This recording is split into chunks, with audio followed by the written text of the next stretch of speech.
When people see Charles Darwin's name on the syllabus in a history of philosophy class, they expect me to talk about creationism. They expect me to talk about the impact that Darwin's theory had on religion at the time. And in fact, that's not what we end up talking about, because that's not really what's at stake. What's at stake is something much more fundamental. A hint of this can be found by looking at how people react to the idea of evolution even now.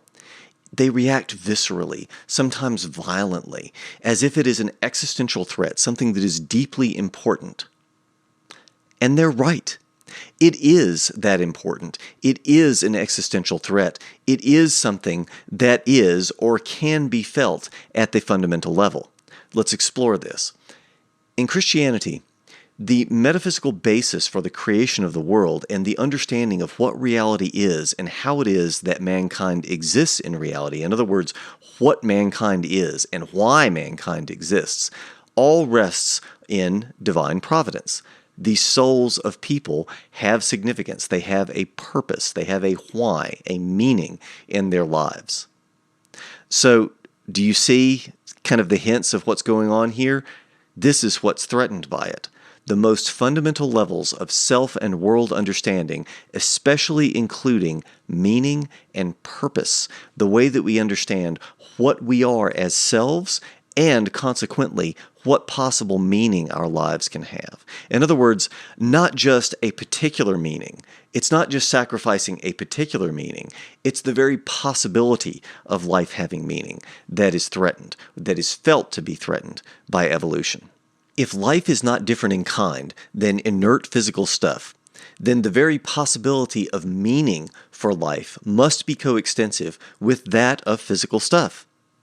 But by the 1800s, it had already been a couple hundred years, and we had decided that physical stuff isn't really that interesting. It functions by equations. It doesn't have any agency. There's no miracle there. There's nothing really special happening. It's just simple cause and effect equations, billiard balls bouncing off of each other, and that's kind of it.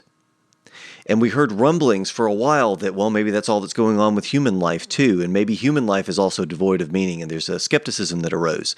But that was able to be kept at bay, at least until evolution came along.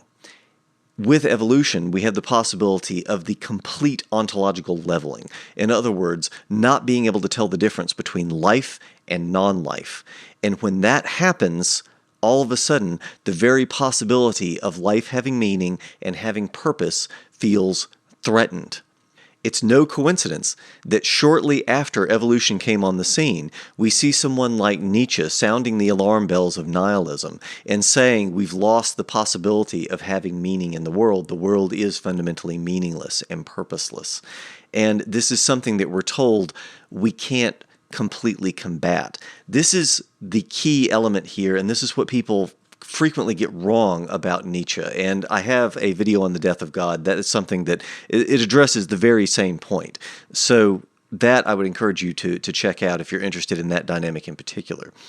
But what's really going on here is the possibility of meaning is something that we feel in terms of what William James would call a live option.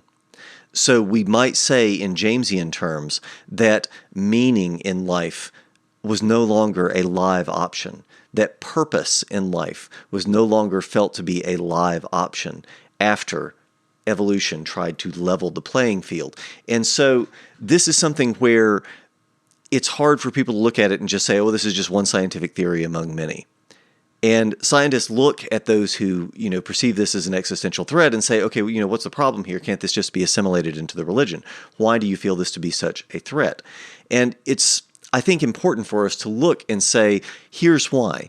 Here is why this is felt as such a serious threat. It's because the very possibility of purpose got upset by this. If divine providence itself got overturned and we can't tell the difference between life and non-life, then all of a sudden the purpose that was given as a cultural inheritance from Christianity is thrown into question. And what are we left with? Well, inert stuff, which we'd already kind of decided is meaningless, that puts people in a really bad position, which is why Nietzsche was sounding the alarm bells and saying this is going to be a problem. His solution to that, of course, was we have to create our own values, we have to create our own meaning. but he was kind of light on the details of exactly how that works, and it doesn't seem to be something that people do all that terribly well. But the diagnosis that this is a serious threat and that we are living in a world now where meaning is difficult, if not impossible, among other reasons, for the threat that evolution poses to this foundational element of the Christian worldview. Now, I'm not saying right or wrong with any of these things. I'm just trying to point out that this is the level at which that threat is felt. So, that ultimately is what we end up talking about in the history of philosophy, because that's the most significant aspect, and remains, I think, the most significant aspect of the impact of Darwin's theory on not just Christian thought, but Western civilization and Western metaphysics in the 19th, 20th, and now 21st century. It's still going. We're still going through this now.